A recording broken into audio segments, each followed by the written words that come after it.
మనం పేపర్ ప్లేట్లు తీసుకొస్తాం, మనము ఒక డబ్బులు ఇస్తాం, ఒక పేపర్ గ్లాసులు తీసుకొస్తాం, ఎన్నో దగ్గర రోడ్డు మీద ఇస్తాం, ఎక్కడో గాలి కొడుతూ మన డ్రైనేజీలో పడుతున్నాయి.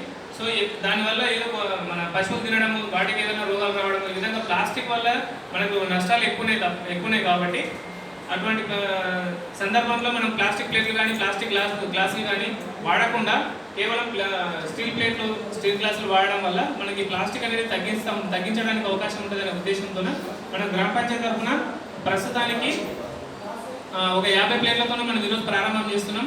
దయచేసి ఎవరైనా దాతలు ఉంటే ఈ యొక్క ప్లేట్లు గ్లాసులు ఇంకా కొంత ఇప్పిస్తే ఒక పెళ్లికి సరిపోయేటన్ని ఒక 1000-2000 వరకు మనం ఈ యొక్క ప్లేట్లు అరేంజ్ చేసుకోగలిగితే మన గ్రామంలో చాలా వరకు ఒక 90% వరకు కూడా మనము ఈ యొక్క ప్లాస్టిక్ను నిర్మూలించడానికి అవకాశం ఉంటుంది. కాబట్టి ఎవరైనా మీకు తోచినంత ప్లేట్లు కానీ గ్లాసులు కానీ మీకు వీలైనంత వరకు ఎవరైనా ఇప్పించగలిగితే మీరు మన గ్రామాన్ని ప్లాస్టిక్ రహిత గ్రామంగా చేయడంలో మీ యొక్క తోడ్పాటును అందించిన వాళ్ళు అవుతారు. కాబట్టి ఆ విధంగా ఎవరైనా అవకాశం ఉంటే కూడా మీరు కూడా ప్రయత్నం చేయాలని కోరుతున్నా.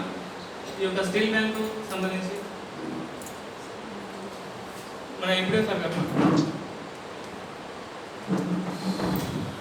ఇంతకుముందు సెక్రటరీ గారు చెప్పినట్టు ప్లాస్టిక్ అనేది చాలా హానికరమైనటువంటి వస్తువు. అది మనం విధి లేక వాళ్ళందరూ తయారు చేస్తున్నారు కాబట్టి మనం వాడుతూ ఉంటాం. దానివల్ల ఏమవుతుంది, మన డ్రైన్స్ కానీ లేకుంటే వేరే అన్నీ కలుషితం అయిపోయి అది భూమి లోపల వేరేదైతేనేమో మురిగిపోయి మొత్తం ఎరువుగా తయారవుతుంది. ఈ ప్లాస్టిక్ మాత్రము 20-25 సంవత్సరాలు